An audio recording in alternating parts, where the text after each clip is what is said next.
Tu as sans doute entendu parler de l'idée que les femmes menstruées étaient impures, que le sang menstruel était impur, qu'on pouvait contaminer les autres, qu'il y avait un danger lié à ça.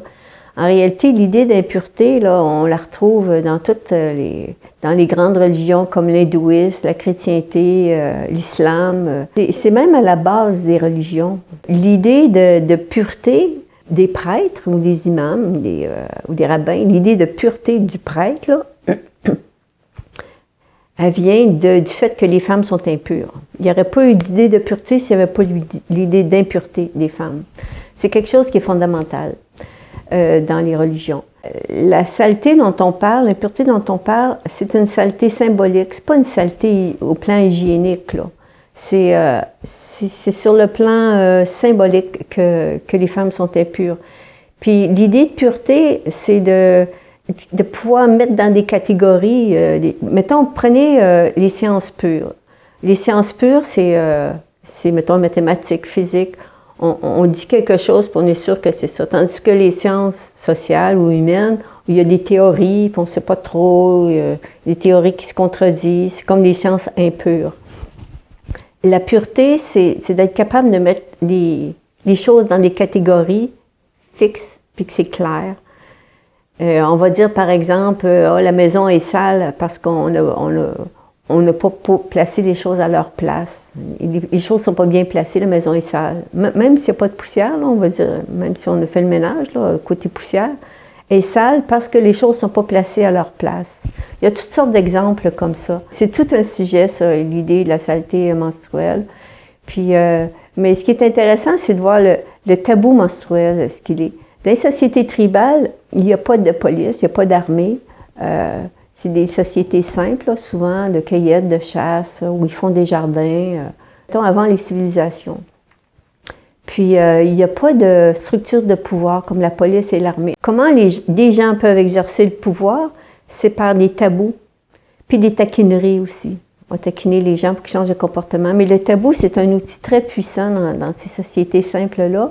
Puis un tabou, c'est pas compliqué, c'est juste, à l'origine, là, c'est l'idée qu'il y a un danger si on enfreint certaines lois, certaines prescriptions de comportement.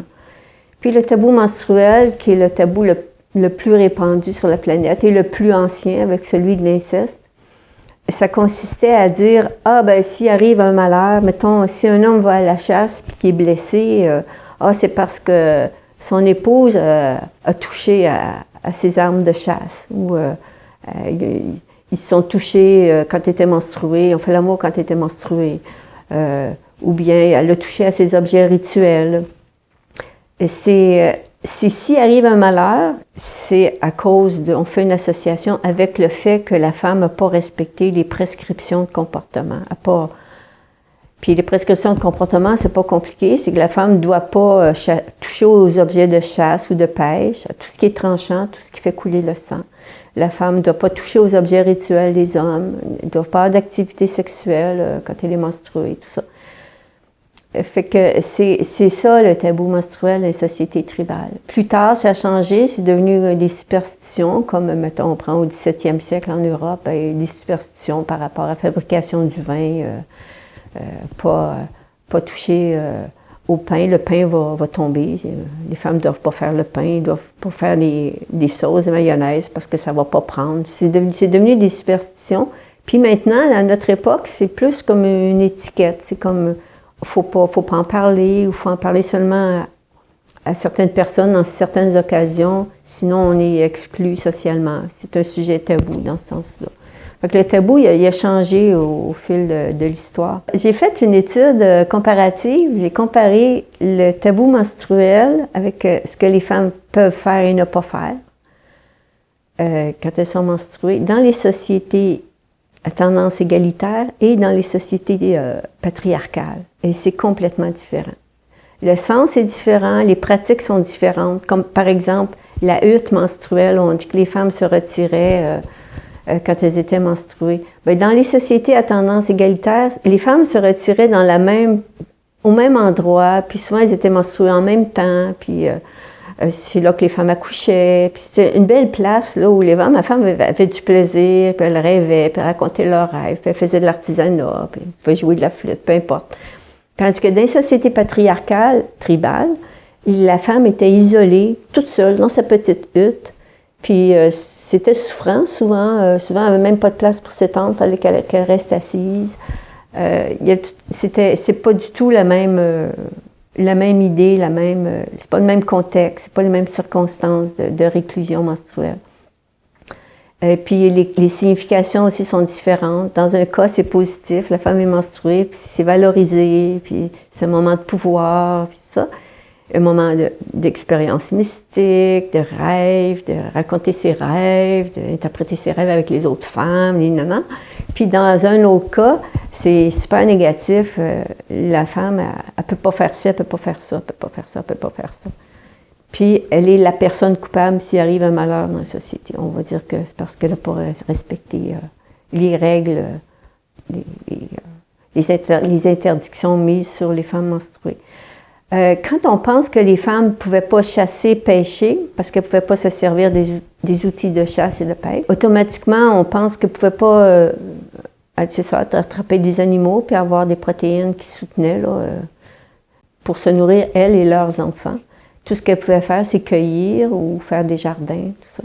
Mais bon, ça faisait une alimentation qui n'était pas nécessairement assez protéinée. Fait que les femmes devenaient dépendantes économiquement des hommes. C'est seulement les hommes qui pouvaient chasser, pêcher. Puis c'est seulement les hommes qui pouvaient faire du commerce aussi. Dans les sociétés, c'est des sociétés patriarcales, là, je parle. Puis on ne peut pas dire société à tendance égalitaire, c'est celle-là, société patriarcale, c'est celle-là. Non, il y a d'autres sociétés qui étaient comme en transition entre les deux. Mais dans tous les types de sociétés, y compris la nôtre, les hommes essaient de rendre les femmes dépendantes économiquement d'eux. Même dans notre société, en payant les femmes moins cher que les hommes, en les laissant souvent avec un enfant, là, comme mère monoparentale. Il y a toutes sortes de facteurs qui font que les femmes sont devenues dépendantes économiquement des hommes. Souvent, la loi comme au 19e siècle, les siècles précédents, là, les femmes restaient à la maison, puis c'est l'homme qui apportait l'argent. Les femmes n'avaient même pas des fois ne pouvaient même pas retirer de l'argent.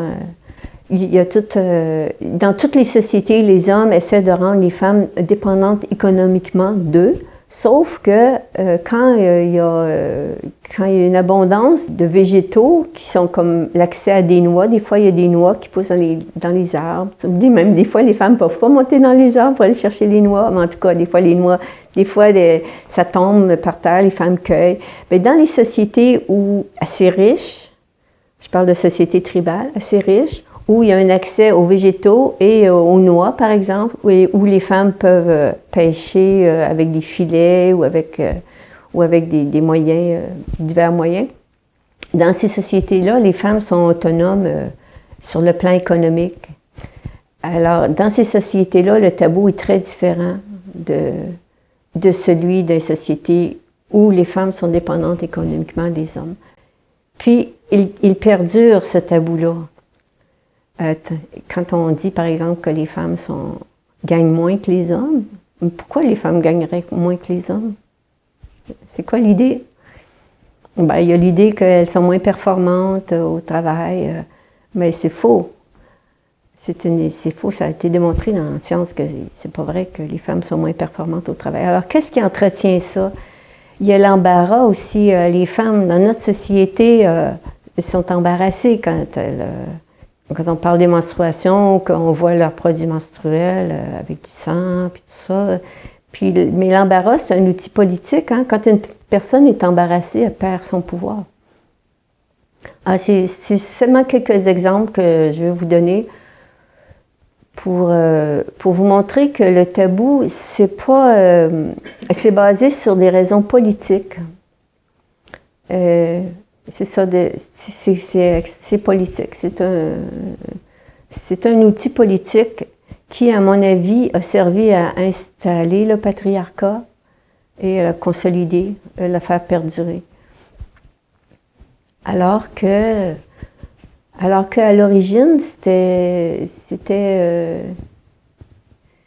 c'était l'idée de sacré qui ressortait de l'idée que les femmes étaient... En fait, les femmes n'étaient ni pures ni impures, et pure et impure, ça voulait dire la même chose, ça voulait dire sacré. C'était tout l'espace rituel que les femmes ensemble créaient un espace rituel pour des différentes occasions comme à la puberté, puis tout ça. Puis à un moment donné, les hommes ont voulu exclure les femmes des rituels. Ça va aussi beaucoup avec le chamanisme. Les femmes étaient chamanes autrefois. À un moment donné, les hommes ont voulu exclure les femmes du chamanisme, les exclure du rituel. Alors, une façon de le faire, c'est qu'elles n'avaient pas le droit de toucher aux objets rituels. Puis bon, c'était basé sur l'idée de danger, l'idée de la peur.